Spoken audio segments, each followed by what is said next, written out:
Hello, everyone, on this Tuesday. I think it's Tuesday for all of us. Sometimes they're coming from Australia, it's Wednesday, but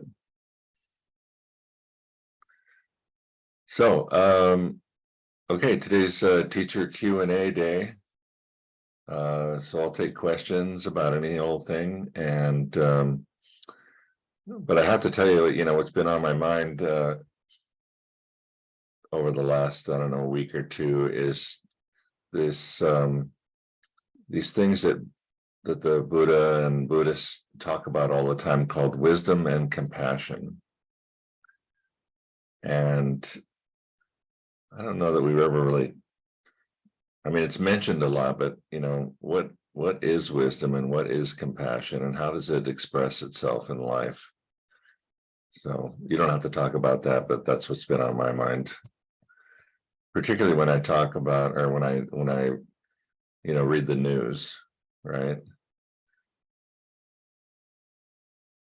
I'll see different events going on in the world, and I think, where's the compassion here? Where's the wisdom here?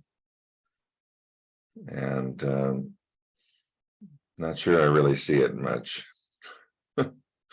or it comes out in weird ways. But anyway, Sam, you got your hand up.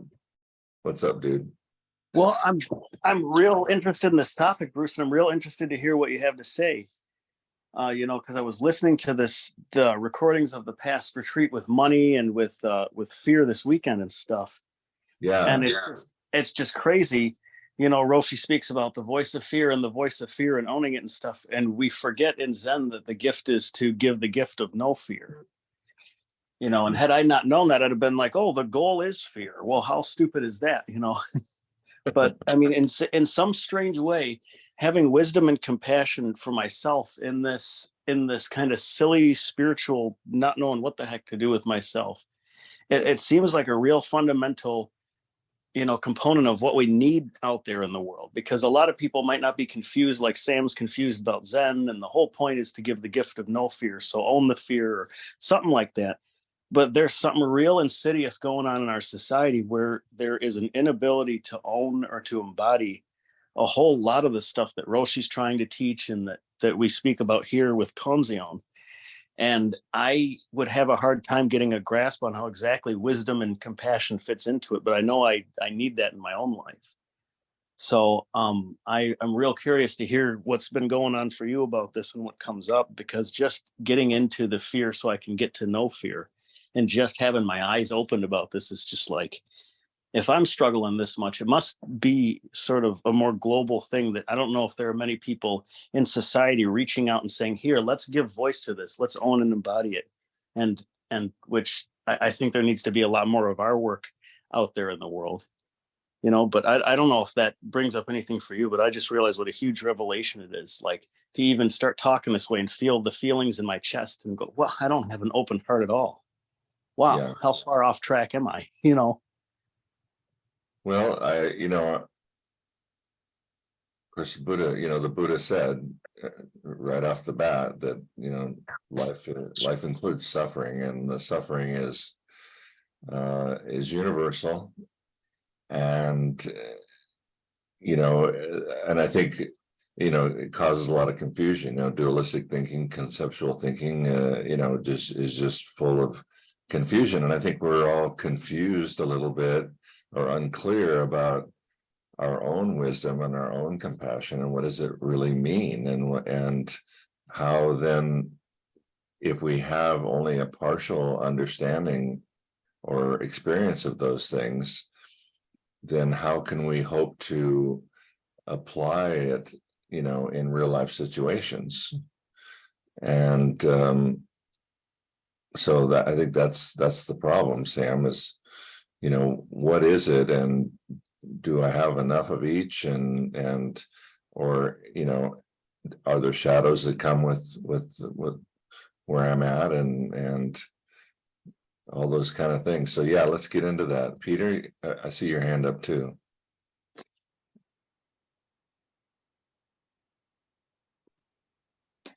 Hi, everybody. Let me get the settings right. I think you can hear me now, can't you?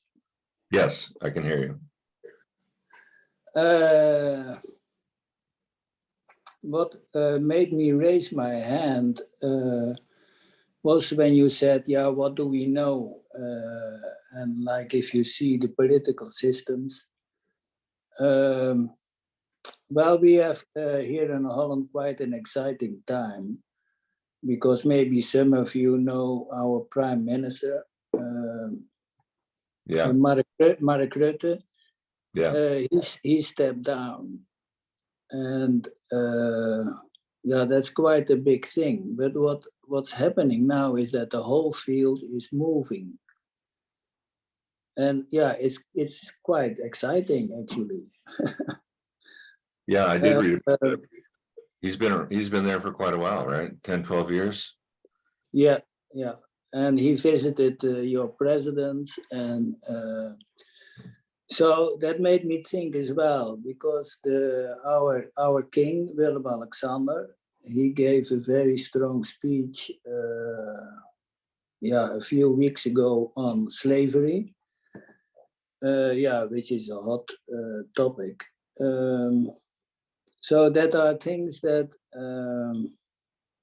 it's so complicated to live in this day and age. Wisdom and compassion are great words, but it's quite a complicated situation. Yeah, it's easy to So, say. and that these two things, and also that when this guy in Russia, this Wagner Group guy, Prigozhin, started to run up to Moscow, I thought, oh wow, I got kind of excited about it. So it's also crazy, it's chaos, and at the same time, yeah. What came up for me is that it comes down to trust. Yeah, yeah. Of course, wisdom and compassion has to arise, individually, right? And then Yeah, the collective effects of that are shown in these sort of societal movements, and so yeah, it gets very complicated. Thank you, Peter. Let me go to Melissa and see what she has to say. yes, thank you. Thank you. Hello. Hi. What immediately came up for me when you said compassion was this Gary Snyder essay. Gary Snyder is a Zen student. I'm not sure if he ever became a monk, but Yeah. one of his books, maybe Earth Household, one of the essays is a short essay about being in a sesshin. And the essay is about just how rigorous it is and just how much effort he put in getting up at 4 a.m. So he talked about that. And then at the end of the essay, he said that at the end of the sesshin, they gathered together with the Zen master and had tea. And I think it's the last line or the second last line of the essay is, compassion takes many forms. So I always grabbed onto that. I love that statement because it's like those gentle, loving compassion. Maybe you could say the feminine compassion versus the more disciplined, structured, masculine compassion, and both are necessary. Both are compassion, so compassion takes many forms. So that came up for me because it's like, right, what's the most appropriate in the moment? What's the most appropriate compassion, if that makes sense. So, yeah. Yeah, that's always the question. It comes down to what's appropriate in the moment, and not so easy. And those two things require each other, I think, to work, because compassion, in my mind, full compassion it removes all boundaries. And wisdom is all boundaries. Because compassion is just going to go out to everywhere. And wisdom is going to say, yes, but what about this and what about that and what about unintended consequences of compassion? And wisdom by itself, is just like I say, it's all boundaries. It's all do this, don't do that, kind of thing in my mind. But let's talk about it some more. Jane? Thanks, Melissa. Yeah, I appreciate you bringing this topic up. It came up for me was it Sunday during the second day of Roshi's weekend about fear and money. And when I was in the voice of money, it kept going after, we had our meeting. And what I saw as the voice of money is how abused I am, by people in power or with a lot of money, and it creates great injustices in the world. But what I also saw, what you were saying, with the wisdom and compassion came into it, and that just shifted it. So with wisdom and compassion, it can be used for a lot of good. So that was kind of like one example of how it activates, at least, for me. And yeah, see, it seems to often come up when I'm doing the voice dialogue, the two of them together at some point. Yeah. Yeah, I think we can't function with too much of either. There has to be a balance. But what did the Buddha say? What did he say wisdom was? I don't remember. Anybody want to take a shot at that?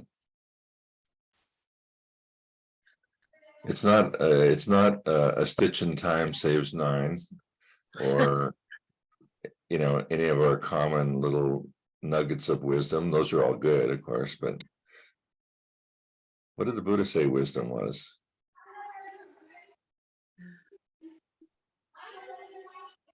Are you putting your hand up, Meg? Yeah. Go ahead, Meg. I am, and I don't know that this is not what the Buddha says wisdom is, I don't think, but this is what I always think of wisdom as being, is Manjushri's sword. Okay. So, which is not always, sometimes it's great and sometimes not so great, right? Well, Manjushri's sword, as you probably know, Meg, is and everybody is, a symbolic thing. The sword, it's a double-sided sword. It can give life and give death in a single stroke. And what does that really mean? And also, who is the one wielding that sword? So it's it's the sword that cuts through delusion. And therefore, it kills delusion and it gives life to the other side of delusion, I guess. Wisdom, right? Yeah. I was in a group Daishan once with Roshi and Genshin, who is now, I don't know if she's a sensei or a Roshi now, but she at the time was a senior monk and was the kindest person in the world, which was mostly wonderful. And sometimes she stepped in it. And Roshi said, what is compassion without wisdom? And Genshin said, Genshin. So, the balance, right? Yeah, that's interesting. Well, the Buddha basically said wisdom is what is there when you are enlightened, and enlightened to what? Enlightened to the facts of impermanence, dependent arising, karma, cause and effect, emptiness, those things. And so the deep experience of, or the complete experience of impermanence and the ramifications of that, and of the truth of dependent arising, these are the things that wisdom springs from. And so that's, that is why he urged people to meditate and to practice and to understand these things, not really understand them intellectually. I mean, intellectually we can say, oh yeah, it's this and that and the other, we can explain that, well, wisdom is like being really smart about things, but that's just kind of still part of what Huang Po or Obaku says is the city of illusion, right? Our sort of common wisdom is different than what the Buddha was talking about for wisdom. And it's true with compassion as well. Ken Wilber always talks about these things as being true but partial. Okay. So, if you say a stitch in time saves 9, or a penny saved is a penny earned, or those kind of things, that's true but partial. What's not partial is what the Buddha was talking about, which is an experience of the absolute, experience of the non-dual, experience that you see into the true nature of yourself, your true self, and the true nature of existence, which is impermanent and dependent on everything else to arise, and operates through cause and effect.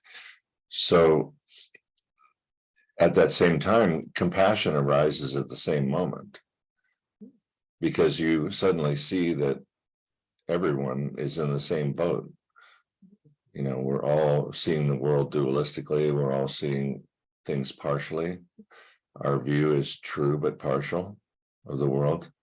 So it makes, like Peter was talking about it, and Sam too, makes things very complicated from our normal perspective, because we are still applying labels and value judgments and judgments in general onto things we see. So if we read an article about, well, like Peter was bringing up, this change of premiership in Holland, immediately there's people on both sides of that question, because they either liked him or they didn't, and they're either happy or they're not, and now everyone is scrambling like crazy to put someone in power there that they agree with. And so this is the result of a dualistic view, a partial view. An example of that in compassion is, I think, at least in the US, there's a lot of emphasis on compassion right now. Compassion for the homeless, compassion for minorities, compassion for this, that, and the other thing. But that compassion is partial, because when you're being compassionate for one group, you're automatically sort of making an enemy out of another group. So that everyone's divided into oppressor and oppressed, and they're all scrambling to, defend themselves or to change their situation. And so, and a lot of times compassion that I see exercised in government and things like that is, not paying attention to unintended consequences of programs. You see this, I think, pretty much everywhere. But in the case of homeless, for example, different states and different governments in different states, and the federal government has done all sorts of different programs to solve this problem, but somehow it doesn't seem to be getting solved, and it's actually getting worse. And so there's compassion. It's almost like they're subsidizing homelessness, which every economist knows that when you create a subsidy, you encourage more of that behavior. And this is true whether it's the homeless or whether it's oil and gas companies getting subsidies to produce more gas. If they get subsidies to produce more gas and oil, they're going to go out and produce more gas and oil. Now, is that necessarily good? No. So where's the wisdom? Everybody's feeling sorry for everybody, and nobody wants to oppress anybody or anything like that. But you have to apply wisdom in those situations. And I think, like Melissa brought up, there's two sides to it. There's what you might call this kind of tough love, where you just have to say no, or it's this sort of warm compassion of just gathering in and consoling and helping that way. So, as a parent, those of you who are parents, you probably know this from, working with your children. You can't really let them direct their own lives. You have to guide, you have to apply your experience and wisdom to the situation. So bottom line, I guess, I'm just saying that you have to kind of trust yourself, but you also have to have a little doubt in, is my wisdom and is my compassion really complete? Is it really fully manifested in me? And am I still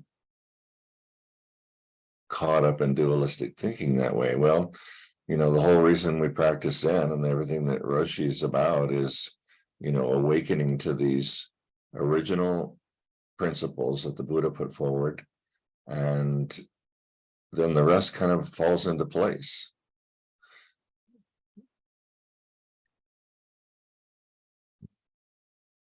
Do you believe that?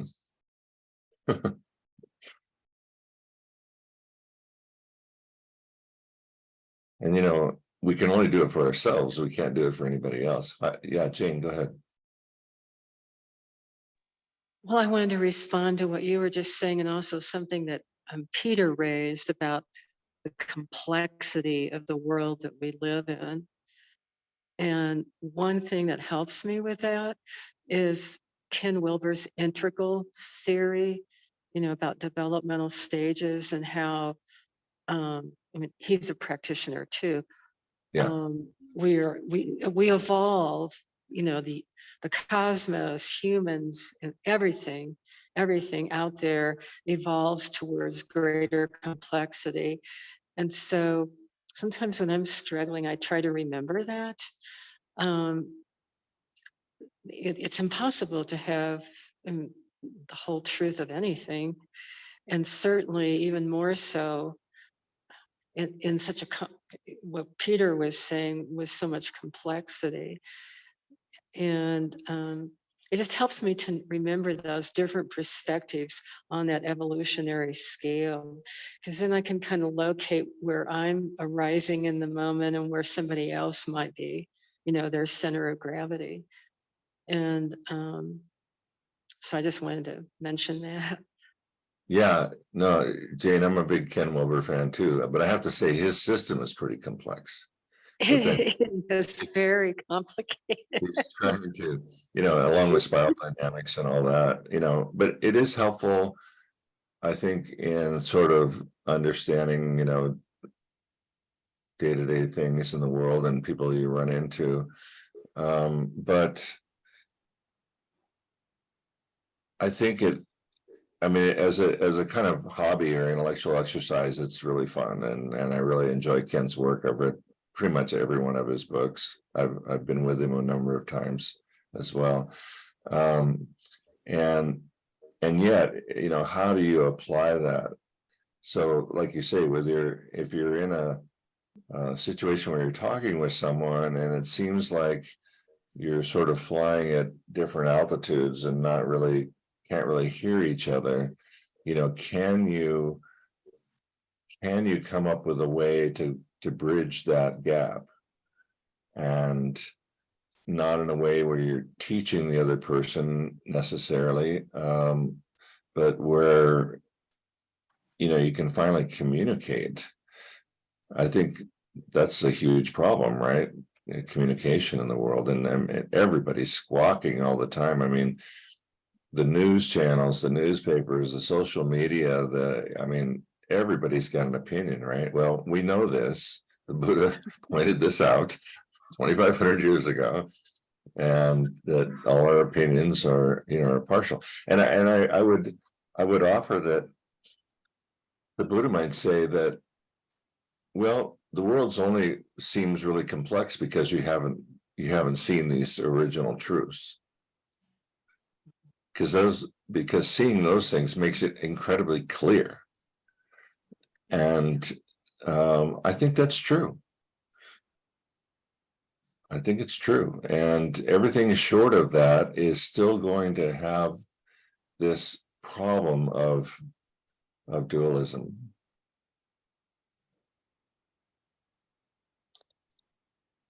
You know, well, we certainly see it in the political system. It just automatically breaks that way because it's just human nature, Yeah. you know, to be tribal and to, yeah, I mean, that's, yeah. But I do find that those perspectives, those different altitudes really help me in potentially conflict situations. Yeah. And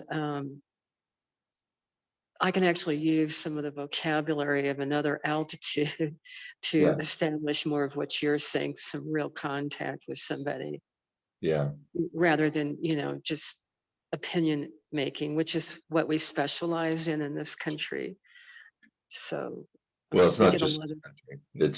It's the entire world. It's all of humanity, because it's all dualism. It's all dualistic.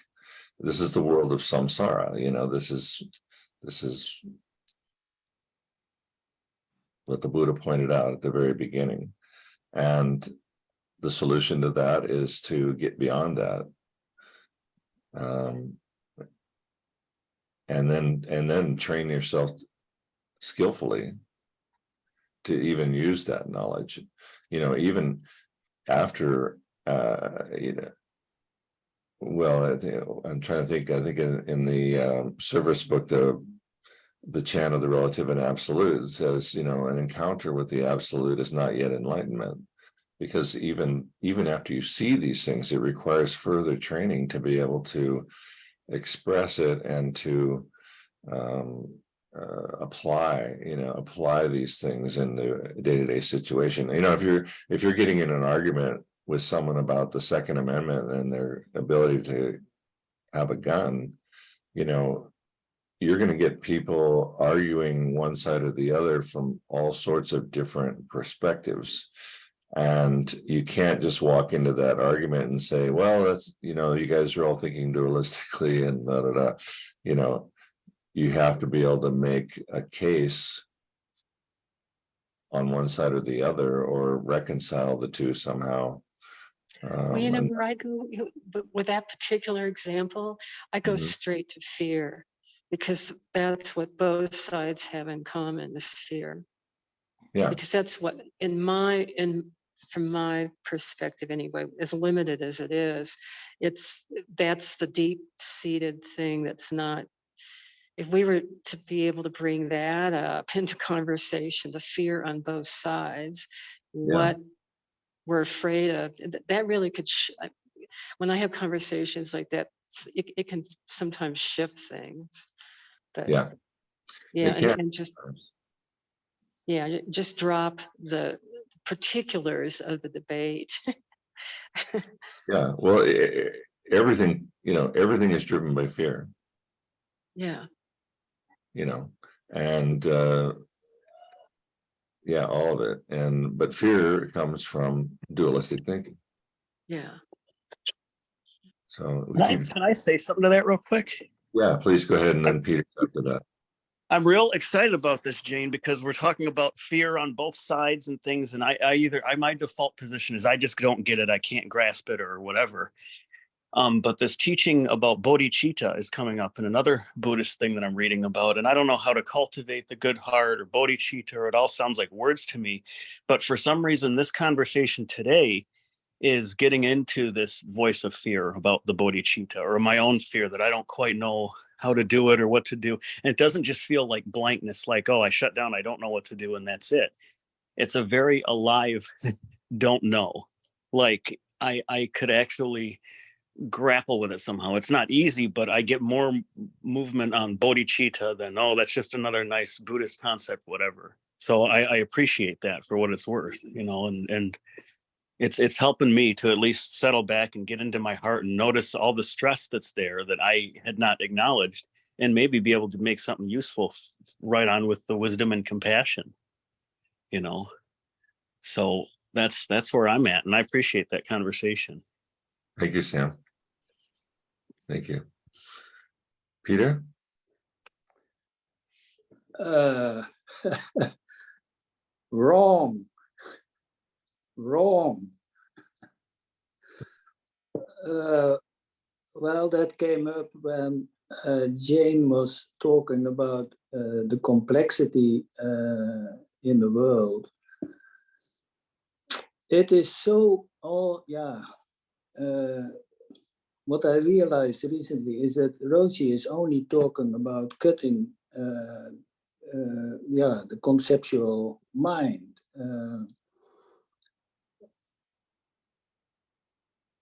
And yeah, then where it boils down to is that, like you mentioned, Ken Wilber, I really thought them so complicated. And yeah, I think I took Roshi's advice just to be stupid. Because that's where it boils down to. If you get lost in the concepts, then yeah, in words, it is it's a living experience every moment, possibly. Just to be there, that you are breathing, and that there's a lot going on. I'm not so keen on fear, actually. That's also what I noticed in the weekend. It has a kind of heavy energy, but it's good to look at these things that you don't like. So I didn't speak up, but yeah, like money, it's worthwhile for me to speak to the voice of money. Because he's, in a way, he's screaming for help to get some attention. But anyway, I'm grateful that I'm the book Beyond Madness and Sanity I'm reading. Bruce, can you say something, because I'm seeing Sam only? Right here. Yeah. Peter. Yeah.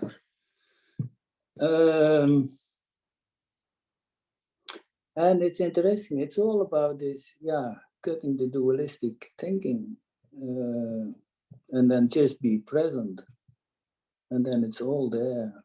It's magic. Thank you. Yeah, thank you, Peter. I mean, you're right. It's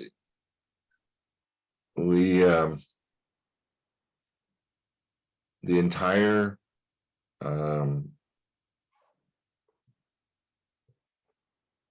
message, I guess I would say, of Buddhism and Zen is to drop conceptual thinking. In order to see the world as it actually is, and see that it's not complex and it's full of all sorts of crazy things, both physical and material things and opinions and emotions and all that.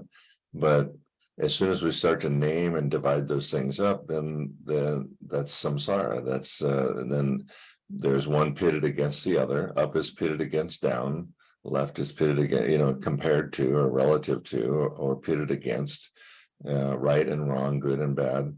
And then there's fear because we attach to one side or the other, and it's like a whirlpool that just sucks you in. And so they keep coming back to every Zen book you read. Well, not everyone, but pretty much all of them.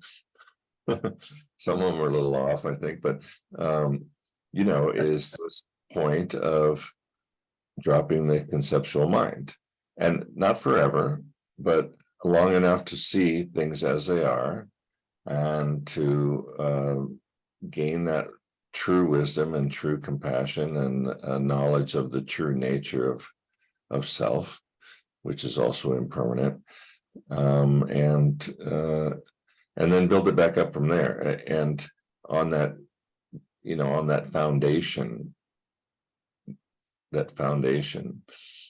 Because, you know, if you go through Tozan's 5 ranks, you know, it's, you bring the relative back in, and then you go back to the, you know, you go back and forth until they're blended. And you see that the actual perfection of it is that all the opinions and emotions and material goods and everything are all one, and they are all perfect, and yet you know how to operate in, it's not even 2 worlds, then it's just 1 world that includes all of that. But you know, the process in Zen is first to drop this conceptual thinking, this dualistic thinking, just so you can get started. Just so you can get started. Well said.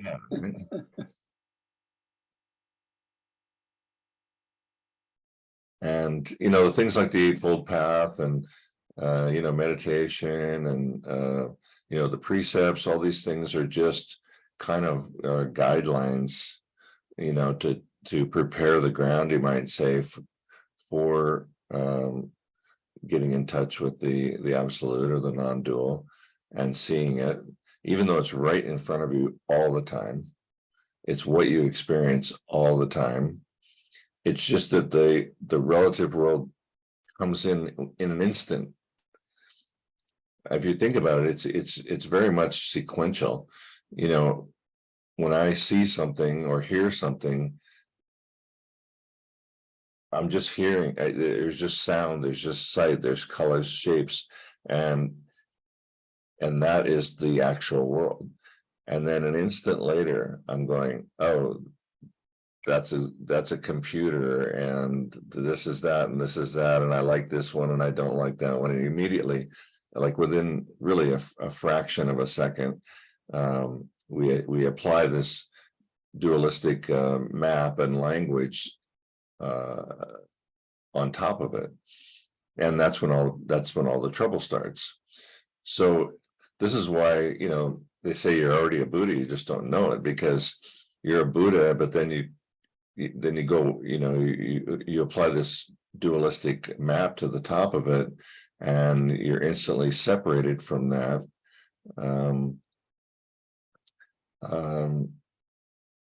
And so we need to get, you know, we need to be able to intercept, I guess you'd say, our experience, and for a little while or a few moments or as long as we can, to see that world as it is. And then we can start to say, okay, it's all colors and shapes and yada yada, everything's impermanent. And yet, okay, I need to be able to know the difference between a computer and a piece of bread, you know, and I need to know how to handle my money, and I need to know that I need to know the cause of my fear, you know, which is my attachment to the dualistic labels and values that I apply to everything in that instant after first experiencing it. You know, so how do we do that? Well, you know, we have to prepare the ground. We have to study, we have to meditate, we have to, you know, follow the precepts or the Eightfold Path, you know, clean up things in our lives bit by bit to, you know, these things, even the precepts are not, they're not commandments locked in stone. They're just ways of behaving that are helpful to prepare the ground. Okay. And to remove obstructions that we might run into, because there's so many. Dean. Yeah, hi. Yeah, so I attended the talk yesterday. I wasn't able to make the one before on money and fear, and I had a lot come up for me, but it was all like happening at once, a lot of different things at the same time, so I didn't speak up on it. I had difficulty, like, even kind of getting into the fact of speaking from that voice. Like, is doesn't feel like a voice to me, because it's something that's measured, like we measure it in numbers, right? The voice of money you're talking about? Right, or money itself. Yeah, we speak. It's measured. It's more of a, anger is not measured in units. Love is not measured in units. Yeah, And and we and try to. getting into that, it was a difficult, because it's also tied to, like the poisons of greed, and or like the desire. And it has an intrinsic value. It's value dependent on what we all agree it is Trust. value. Yeah, in the Yeah, relative yeah, world. So, like, from if we were to speak from it from an own perspective, or um a more absolute perspective, like I don't, like, I can't get into, like, there's an intrinsic value from there. yeah. Yeah. Dean, I think you've hit on something important, which is, you know, all measurements only belong to the relative world. I had a kidney stone a couple of years ago, which is like super painful. And I went to the emergency room, and I'd had one before, like 20 years before, so I knew what was happening. But they sit you down in the emergency room, and they say, okay, here's a chart of 1 to 10. What's your level of pain? Right. And I laughed, I just, how do you measure that? Right. And really, and yet it's a helpful thing for the doctors and nurses, to sort of judge the situation. But from my Buddhist training, I just kind of laughed. I thought, well, this is an unmeasurable thing. Well, so is everything. I mean, even you can say, well, this is a foot, or this is a meter, and these are centimeters, and these are inches, but those measurements are only make sense in a relative way, and they're useful, um, and yet in the actual world there is no measurement of any of that. It's just, everything just is, but yeah, it's very interesting. But to speak from the voice of money, I was kind of thinking about when you're talking about it, and I thought, what would I say? Because I missed the second day. I was there the first day, and I had other stuff I had to do yesterday, or Sunday. And I thought, well, if I'm money, first of all, I'm going to say, well, I guess I'm just a piece of paper or a coin, or I guess I'm I don't know what I am as money, I'm just a number in a ledger sheet, and but I think what it brings up for people, of course, is our personal, attitudes and opinions about money. And it's like, oh, money's good or money's bad. Well, it's good if I have it, it's bad if I don't, or it's actually bad if I do, because maybe it'll make me be a jerk, like I think all rich people are. But actually my experience with rich people is they're not all jerks. A lot of them are really nice. And so we have all these opinions about all of this stuff. And I think maybe, I don't know, like I said, I wasn't there, but the conversation is, I think, about how can we look at money without so much dualistic opinions about it, and just see it as a tool, as an energy, in a way that can be applied, hopefully compassionately and with wisdom, to whatever situation, and that it's not to be wasted. Like any energy shouldn't be wasted, but then you might say, well, how do you measure wasted? Too. I mean, it's tricky. It's Yeah.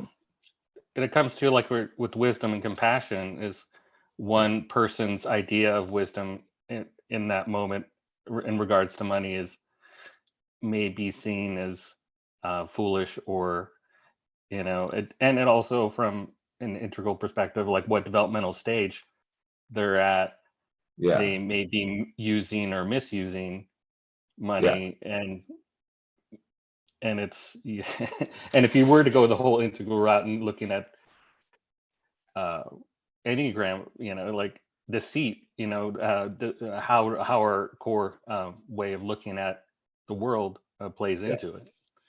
yeah. It's funny. My daughter's 9, almost 10, and we'll be walking through the store, and she go, "Oh, Dad, I really want this," and it's like some little stuffy toy or something that she thinks is cute, and I'll be like, "What? I'm not buying that for you. You have like 20 of those at home already, right?" And but this one's really cute, and she'll make her case for it. And so, and I talked to my wife about it, and I said, because we now have her, she does chores, and we give her an allowance every week. And we were talking last night, we said, we're going to get her like a little ledger book, and she's going to put in the date and the item and the amount, of her income and her expenses and all this stuff, and run her own little budget sheet. And then I'll say, hey, it's your money. If you want to spend it, go ahead. But we're going to make her write it down as a debit or credit, and she can start to learn how to work with her money. And then what that forces is like, oh, okay, I need to be a little smarter about, maybe I don't really, need to be impulsive about this little stuffy toy. Maybe I want to save it for like a new headlight for my bicycle, or, whatever. And so, it's funny, my wife and I, we talked about, wisdom and compassion in relation to this last night. It's like, here's a real life situation, like, I don't want my daughter to feel bad, but I also don't want to spoil her. So it's like wisdom comes in and goes, no, I'm not buying it. But then wisdom comes in and says, but you know what? We're paying you to do chores around the house. And if you want to do it, then you can learn how to work with money, So it's, how do you apply this all the time? Because we have to apply it 24/7, right? I mean, we have a million little decisions to make. And I think it's not easy because, I can be impulsive about things, and, and these certain drives come up, or I can be reactionary on the other side of, instead of impulsive, reactionary about something I read about politics or the law, or seeing something my neighbors do, oh my God, I can't believe that guy down the street bought a Lamborghini. What the hell, But then I thought, well, why do I care? Am I just being greedy or selfish or envious? It's like, so you got to turn these things back in on yourself all the time. That's how you practice it. It's just like constantly question your intentions and motives, and apply whatever wisdom and compassion that you can tap into to that. Yeah, and I'm seeing like even like a bad decision, like let's say if I were to make a bad decision with money, buy a Lamborghini and then total it the next day, that could be turned into wisdom, after the fact. Yeah. And each person, we're all individually responsibility for all that stuff. Mhm. And I think, the point that I can't remember who said, but this, maybe it's Ruth, said, the world needs more of this kind of discussion and talk, and more wisdom and compassion and understanding how to get there. So, well, that's true, and it's a long, slow process. And I think that, but eventually, if enough people, this is how we evolve. If enough people kind of start to learn how to do these things and apply these things and think about these things, then the collective result will be a lot better for everyone. Yeah. But it starts, right here. Just gotta got to try somehow just get deeper and deeper and wake up, you know. Yeah, keep turning that focus inward. Yeah. Yeah, it has to come back all the time, you know. Mhm. Every time you feel anything, just like turn it back inside and go, Mhm. okay, what's happening here? Mhm. And 9 times out of 10, probably 10 times out of 10, they'll go, wow, this is my landscape of dualistic thinking that I'm operating in, and it's wagging me like the tail wags the dog. And can I step back, or can I step inward and see things more clearly?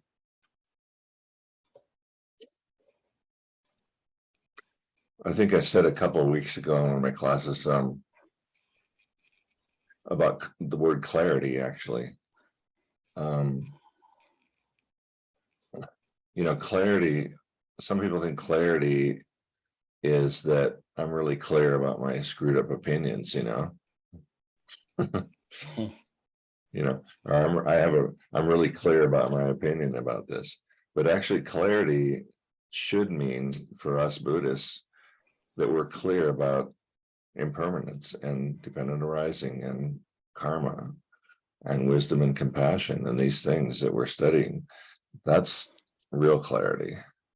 From that, all other clarity arises. I remember, I can't remember, I think it was Tenkei Roshi actually said one time, you know, if you can get to the spot where all these Zen masters and the Buddha and you know, literally millions of people have gotten to, you could write all these books.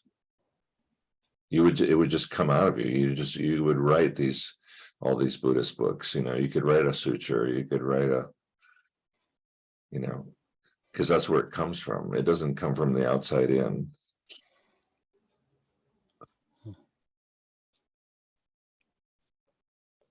And you know, Roshi makes this point all the time to me. Bruce, you can only teach from your own level of understanding and awakening. I know. He goes, you kind of stretched it out a little bit here and you kind of went off, you know, the grid. And we'll talk about it. He goes, I never use this word. I never use this.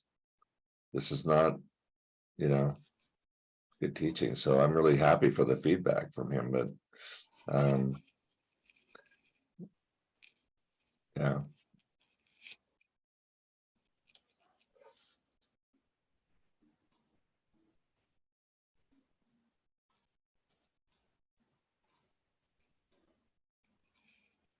Well, we got a few more minutes.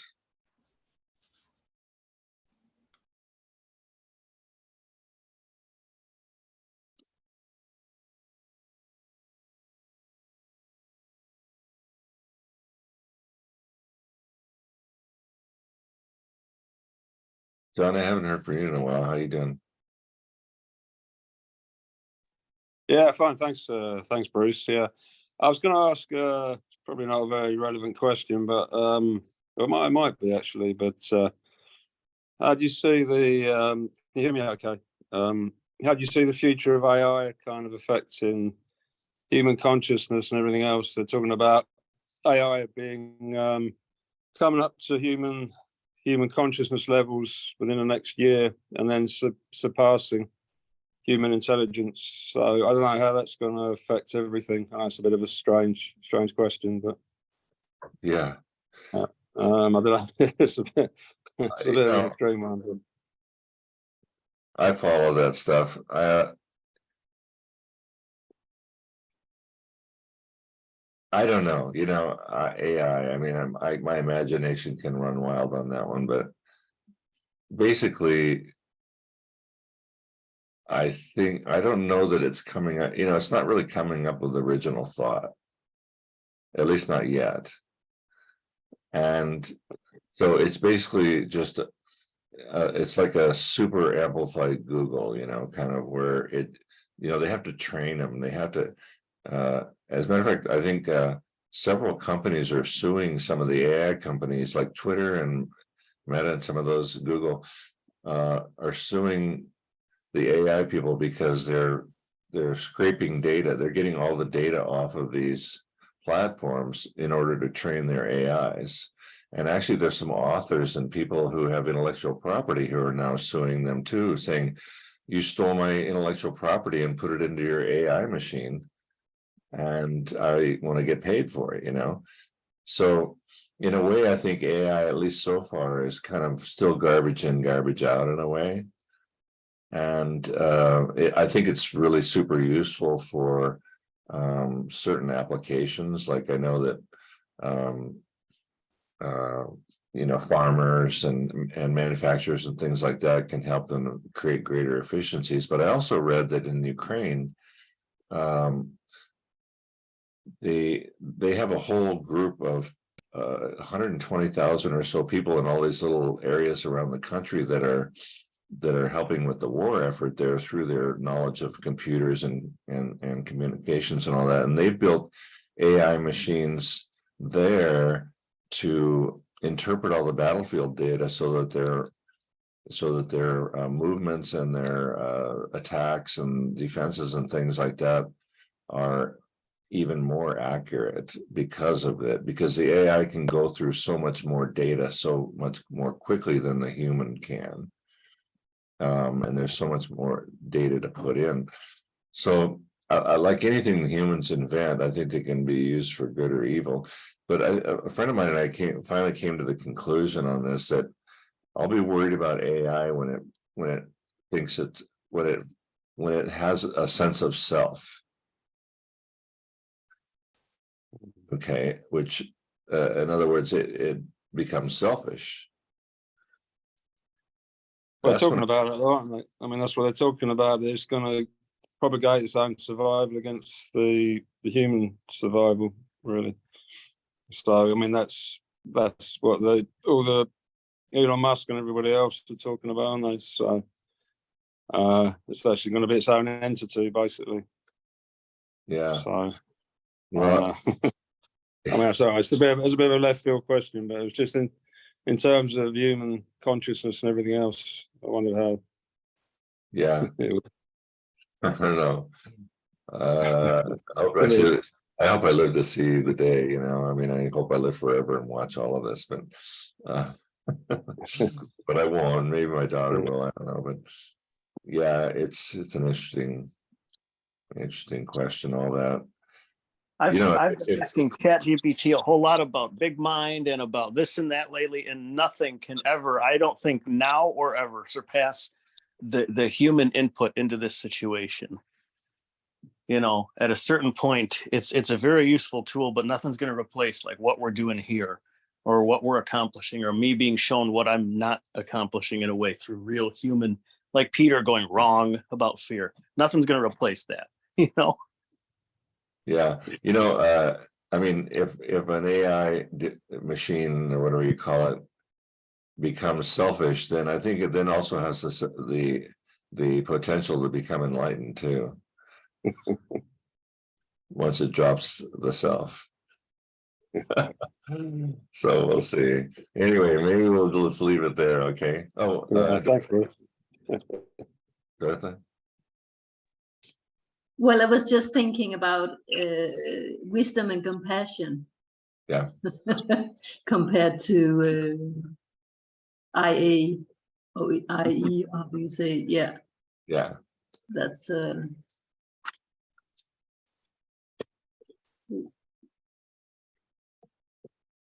that's it. Yeah. Yeah, it's all good food for thought.